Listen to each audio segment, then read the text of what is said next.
Programme में आपको खुशामदीद कहते हैं। मैं असदुल्ला खान हूँ। आज पाकिस्तान की 77वीं सालगिरह मिली जोशो जज्बे के साथ मनाई जा रही है। मुल्क भर में इस सिलसिले में तकरीबात का इनेकाद किया गया है और सड़कों पर भी हम देख रहे हैं कि नौजवान निकले हुए हैं, फैमिलीज निकली हुई हैं और अपने अपने अंदाज में मिली जोशो खरोश का इजहार कर रहे हैं। आज सदर पाकिस्तान आसिफ जरदारी साहब की तरफ से यौम आज़ादी के इस मौके पर नेशनल अवार्ड्स का ऐलान भी किया गया है।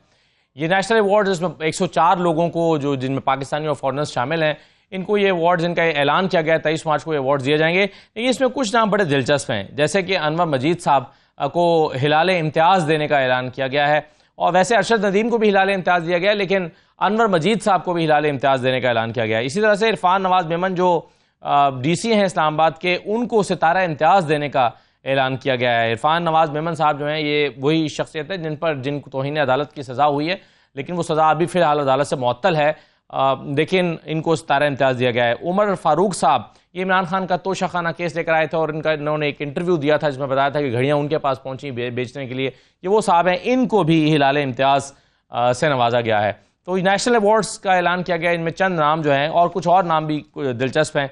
बहरहाल ये 3 नाम जो हैं जिन पर थोड़ी सी ज़्यादा नहीं, थोड़ी सी हैरत होती है इन्हें देखते हुए। तो इस पर बात करेंगे। फिर वज़ीर-ए-आज़म साहब ऐलान करेंगे, चंद दिन में मुआशी प्लान जो है वो देंगे और बिजली सस्ती करने का ऐलान करेंगे। कितनी बिजली सस्ती होने जा रही है और कितने अरसे के लिए होने जा रही है, क्या वाकई वो इंडस्ट्रियल्स के लिए कोई प्लान देने जा रहे हैं, इस पर हाँ ज़रूर बात करेंगे, क्योंकि ये बहुत ही इंपॉर्टेंट मामला है। इस पर सारी पाकिस्तान की मईशत और पाकिस्तान का जो कारोबार है, एक्सपोर्ट्स हैं, वो सब इस पर डिपेंड कर रही हैं। तो इस पर हम ज़रूर गुफ्तगू करना चाहेंगे। खैबर पख्तूनख्वा से एक अहम खबर है, 18 अरब रुपए की इंपोर्टेड गंदम ख़राब होने का इंकशाफ हुआ है। 11 लाख से ज़ायद बोरियाँ मुख्तलिफ गोदामों में ख़राब हो गई हैं। ये क्या मामला है, खैबर पख्तूनख्वा हुकूमत का इस पर मौक़िफ़ लेने की कोशिश करेंगे। और सिंध में 111 अफसरान के लिए 1800 सीसी की गाड़ियाँ खरीदी जा रही हैं। अरबों रुपए की गाड़ियाँ हैं ये, 111 अफसरान के लिए खरीदी जा रही हैं। जबकि दूसरी तरफ 19 लाख सैलाब मुतासरीन ऐसे हैं जिनके अभी तक घर तामीर नहीं हो सके, लेकिन बहरहाल अरबों रुपए की 111 अफसरान के लिए 1800 सीसी की गाड़ियाँ खरीदी जा रही हैं। इन तमाम उमूर पर बात करेंगे। हमारे साथ आज के प्रोग्राम में आमिर मुग़ल साहब तशरीफ़ फरमा है, सदर हैं तहरीक इंसाफ इस्लामाबाद के। बहुत शुक्रिया आमिर साहब, खुश आमदीद। राना एहसान अफजल साहब हमारे साथ मौजूद हैं, प्राइम मिनिस्टर के कोऑर्डिनेटर हैं, मुस्लिम लीग नून के रहनुमा। बहुत शुक्रिया राना साहब, खुश आमदीद। सायरा बानो साहबा हमें ज्वाइन कर रही हैं, रहनुमा हैं GDA की। बहुत शुक्रिया सायरा बानो साहबा, आपको भी खुश आमदीद। आमिर मुग़ल साहब, ये रात आप गिरफ्तार हो गए थे? जी हाँ, पाकिस्तान जिंदाबाद के नारे लगाते हुए। अच्छा, तो आज फिर आपकी अदालत से रिहाई हुई? आज अदालत में मुझे उन्होंने तो चार्ज क्या लगाया गया आपके ऊपर? चार्ज ये लगाया गया जी कि मैं जब आ रहा था, वैसे वो हमेशा पर्चा तो आपको पता है झूठा ही होता है, अपनी मर्जी का होता है। असल तो ये था, सारी वीडियोज़ भी हैं लाइव मेरे अरेस्ट होने की। पाकिस्तान डे था, आपको पता है, रात थी 13 अगस्त 14 अगस्त की दरमियानी रात। अब रैली की कॉल दी हुई थी आपने? हमने रैली की कॉल दी थी। पाकिस्तान के झंडे और PTI के झंडे हम लेके निकले हुए थे। तो D चौक में इन्होंने नाका लगा के रोका हुआ था, तो वहाँ एक काफ़ी ज़्यादा फोर्स खड़ी थी। वहाँ ने मुझे पकड़ लिया और पकड़ के फिर FIR में ये लिखा जी कि इसने पुलिस की वर्दी फाड़ी है, जो हमेशा इनका वो जिस तरह उस दिन वो दहशतगर्दी के जज हैं ताहिर अब्बास सिप्रा साहब, उन्होंने कहा एक तो शापर का रंग तब्दील कर लिया करें, नीले रंग का होता है और नाम हमेशा अबू बकर और हुज़ैफा होता है। तो बस वही है, पुलिस की वर्दी फाड़ी और पुलिस के साथ मज़ामत की, हालांकि पुलिस हमें मार रही थी। एनी कोई बात नहीं, पाकिस्तान जिंदाबाद का नारा तो लगाएंगे, चाहे मारें चाहे जेल भेजें, और इसी नारे की वजह से शायद इमरान खान भी जेल में बंद। सही है। राना एहसान अफजल साहब, ये कोई पॉलिसी थी कि PTI का झंडा उठाकर कोई निकल नहीं सकता और जो निकलेगा एहतजाज करेगा उसको गिरफ्तार किया जाएगा, या ये पुलिस ने अपने तौर पर इकदाम किए हैं? क्या हुआ इस सिलसिले में? कोई हुकूमत ने कोई पॉलिसी बनाई? बिस्मिल्लाहिर्रहमानिर्रहीम। देखिए, अव्वल तो कल कोई पार्टी का आज जो है 77वीं जो सालगिरह है इंडिपेंडेंस डे की, तो ये तो पाकिस्तान का इंडिपेंडेंस डे है। ये PTI की रैली निकालने का या PMLN निकालने का, वैसे मैं कह रहा हूँ, इसमें कोई ये दिन नहीं बनता। इस दिन तो हमें पाकिस्तान का परचम थामना चाहिए, बजाय कि हम अपने पार्टी के परचम थामें और जो ऑलरेडी पोलराइजेशन की सियासत है उसको साइड पे रख के ये दिन तो पाकिस्तान नेशनल डे मनाने की जुर्म क्या सर, दफा क्या लगती है? अगर कोई 14 अगस्त को कोई पीपल्स पार्टी फर्ज करे निकल आती है या कोई और जमात अपना झंडा उठा के निकल आती है, तो उस पर दफा क्या लगाई जाएगी आपके ख्याल में? पुलिस की वर्दी फाड़ने नहीं नहीं, मैं नहीं ये कह रहा कि ये जो है कोई कानूनी तौर पे गलत है। मुझे नहीं पता कि किस बुनियाद पे पुलिस ने इनको रोका, कोई बुनियाद होगी। मैंने इनका केस ये स्टडी नहीं किया, मेरी नजर से नहीं गुजरा। बहरहाल मैं एक जनरल बात कर रहा हूँ कि 14 अगस्त को भी अगर पीटीआई वाले जो हैं कोई अपना सियासी रंग या पीटीआई की तरफ से रंग देना चाहते हैं तो ये अफसोसनाक है। ये दिन जो है वो नेशनहुड का है, यकजहती का है, पोलराइजेशन, तकसीम की सियासत को हटा के पाकिस्तान के लिए इकट्ठे होने का दिन है।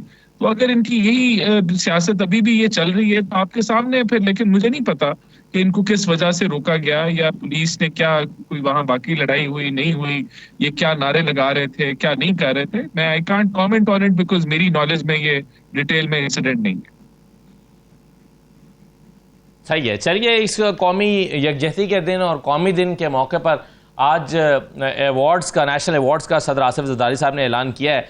अनवर मजीद साहब सिंध से ताल्लुक़ रखते हैं। सायरा बानो साहबा, ये मुझे ये बता दीजिए कि आप ज़्यादा शायद जानती होंगी क्योंकि सिंध से ताल्लुक़ रखने वाले हैं अनवर मजीद साहब। ये अनवर मजीद साहब कौन है, क्या है, इनका क्या तारुफ क्या है, और आपके ख्याल में इनकी क्या खदमात हैं जिसके एवज इनको आज ये हिलाल इम्तियाज देने का ऐलान किया गया है? अस्सलाम वालेकुम।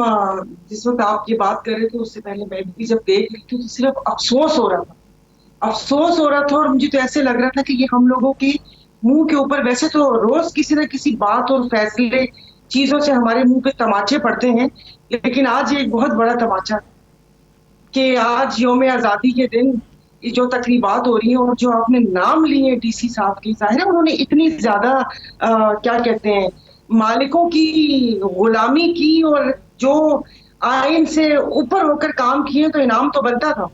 और बाकी आप अनवर मजीद साहब का कह रहे हो, फिर आप ओमनी ग्रुप और उसके बाद तमाम शुगर मिल्स और फिर वो पैसा अरबों खरबों का जो कभी फालूदे वाले के अकाउंट से निकलता है तो कभी रेडी वाले के अकाउंट से निकलता है। और साथ ही अरशद नदीम साहब, एक फर्दे वाहिद ने पाकिस्तान का नाम बुलंद किया, तो इधर भी एक फर्दे वाहिद ही थे अनवर मजीद साहब जिन्होंने खरबों रुपए की करप्शन की और हमारा जो सिस्टम है वो उनको पकड़ने में नाकाम रहा। और हम उनकी इन खिदमात पे वो कह रहे हैं कि उनको ये हमारा जो अवार्ड है लाल निशान इम्तियाज है वो उनको दिया जा रहा है कि सलाम है आपको कि आप अकेले बंदे ने ये काम किया। और ये जो 25 करोड़ के कीड़े मकोड़े और ये जो अशराफिया और ये जो ब्यूरोक्रेट्स और जो अपने आप को मुहब्बे वतन कहते हैं उनकी आंखों में धूल झोंकिए, इनाम बनता है। और मुझे तो ये नहीं आ रही कि अभी आपने कहा यौम आज़ादी, सही है, आजाद हैं हम, हमारा जब दिल चाहता है हम वो राने फ्राई करते हैं, जब हमारा दिल करता है हम बकरा ज़िबा करते हैं, गाय ज़िबा करते हैं।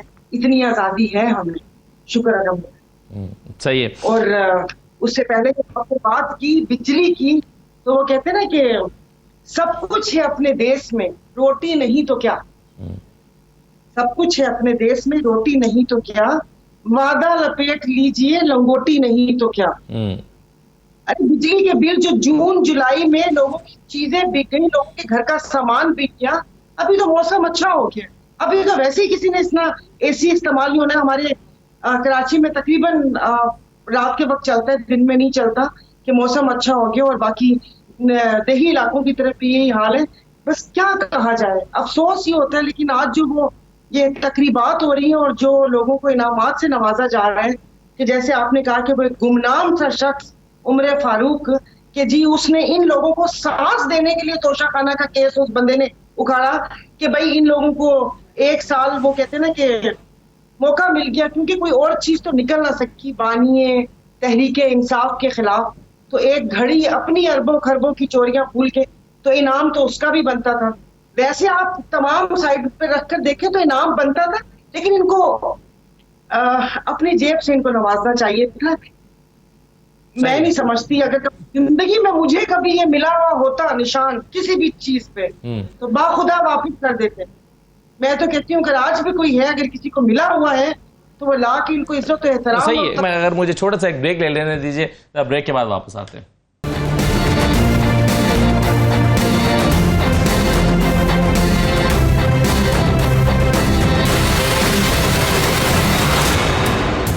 ब्रेक के बाद आपको दोबारा खुशामदीद कहते हैं।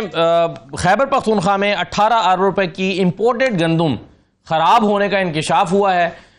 11 लाख से जायद बोरियां रिपोर्ट किया गया है कि इतनी बोरियां जो है वो मुख्तलिफ सेंटर्स में खराब पाई गई हैं। अब ये क्या हुआ है और हकीकत क्या है, इसकी तफसील लेते हैं। Deputy director food Mohammad Shakeel साहब हमारे साथ मौजूद हैं। शकील साहब, ये क्या हुआ है खैबर पख्तूनख्वा में, कैसे इतनी गंदम खराब हो गई? नहीं, ये खबर दुरुस्त नहीं है जी। अच्छा, हमारे पास जो इम्पोर्टेड मीट है ये बिल्कुल खराब नहीं है, वो हिफाजत से पड़ी हुई है, उसमें कोई खराबी नहीं है, उसकी कंडीशन बिल्कुल ठीक है। ये खबर जो है ये कुछ गलतफहमी पे है, ये दुरुस्त नहीं है। क्या कितनी थोड़ी खराब हुई है या बिल्कुल खराब नहीं हुई? नहीं, बिल्कुल थोड़ी सी भी खराब नहीं है। देखिए जी, गंदम खराब उस वक्त होती है जब उसकी हिफाजत ना की जाए, वो खुले आसमान तले पड़ी हो, बारिश से धूप से उसका कोई बचाव ना हो। हमारे पास ये जो गंदम है ये सारी हमारे गोडाउन के अंदर पड़ी हुई है और इसके तमाम जो हिफाजत का जो तरीकाकार है वो सारा हम लोग जो है ना, इस खबर के मुताबिक जिसकी बुनियाद पर मैं ये आपसे सवाल कर रहा हूं, उस खबर में ये दावा भी किया गया है कि इसको स्कैंडल को छुपाने के लिए अब कुछ ट्रांसफर्स की जा रही हैं अफसरान की, ताकि इस मामले को दबा दिया जाए। नहीं, ये देखिए हमारे गोडाउन में जो गंदम है ये तो बिल्कुल इंस्पेक्शन के लिए ओपन है। अच्छा, ये अफसरान को ट्रांसफर करने से उस गंदम को तो नहीं छुपाया जा सकता, वो तो गोदाम में मौजूद है, जब चाहे कोई आकर देख सकता है उसको, तो ये चीज सही नहीं है। अच्छा चलें, फिर तो बात ही खत्म हो गई। शकील साहब, आपने कह दिया कि ये तो खबर ही गलत है, तो आप कह रहे हैं कि ऐसी कोई एक भी बोरी खराब नहीं हुई। आप यही कह रहे हैं ना कि बिल्कुल हमारे पास कोई रिपोर्ट अभी तक नहीं आई। देखिए, ये हमारे डिस्ट्रिक्ट में हमारे कवर्ड गोडाउन में मौजूद है, डिस्ट्रिक्ट में हमारा पूरा अमला मौजूद होता है, इसके अलावा डिवीजनल लेवल पर मौजूद है और हमारा पेशावर से भी। चलें, बहुत शुक्रिया शकील साहब, फिर बहुत शुक्रिया आपका शिरकत करने के लिए। लें जी, बात इन्होंने तो ख़त्म कर दिया, अब हम इसको मजीद प्रूव करेंगे कि ये मामला कहाँ से जनरेट हुआ और कैसे। लेकिन जो पहले बिजली की बात हो रही थी आमिर मुगल साहब, ये बिजली अब सस्ती होने जा रही है, आपकी क्या तवक्कुआत हैं हुकूमत से? एक रिलीफ पैकेज आ रहा है, कितनी सस्ती हो जाएगी? पहले भी रिलीफ दिया है, 15 दिन के लिए मौखर किया है, बिलों की तारीख बढ़ाई है, बहुत बड़ा रिलीफ है। नहीं चले, 15 दिन का रिलीफ तो है ना। 15 दिन में कमेटी निकल आएगी पाकिस्तान की अवाम की, वो फिर बिजली का बिल दे देंगे। इतना बड़ा तो बजट तो मैनेज करेंगे ना लोग। देखिए सर, बात यह है कि हमें पहले तो ये सोचना होगा बिजली महंगी कैसे हुई है। इन्हीं दो पार्टियों ने बिजली महंगी की है, इन्होंने ही IPPs के साथ एग्रीमेंट किया है। कोई तहरीक इंसाफ ने तो एग्रीमेंट नहीं ये किए कि पेस्टी चार्जेस इन्होंने ही उनके साथ एग्रीमेंट करके और ये बिजली को इतनी मुश्किल इन्होंने एग्रीमेंट किए, और अब उनकी जो है वो बैनुल-अक़वामी गारंटीज़ हैं, हम उनसे पीछे हटना भी बड़ा मुश्किल है। अब हमें क्रेडिट दें तहरीक इंसाफ को कि 21 रुपये यूनिट से हम अपने दौरे हुकूमत में इसी बिजली को इसी मईशत के साथ, इवन उस वक्त कोरोना भी हुआ था जो कि 100 साल में कोई एक दफ़ा इतना बड़ा कोई वो वबा आती है, तो हम इसको 21 से 16 रुपये यूनिट पे ले आए थे। अब वही मुल्क है, वही मईशत है, ये बिजली जो है 16 रुपये यूनिट से पहले तो ये कौम को बताएं कि ये 60 रुपये 70 रुपये, और इवन बाज़ दफ़ा तो मैंने चेक किया 80 रुपये यूनिट भी पड़ती है। तो ये महंगी हुई कैसे है? इमरान खान को इसका क्रेडिट दें कि उसने उनसे रीनिगोशिएशन करके डॉलर का रेट 148 पे शायद फिक्स कर दिया था।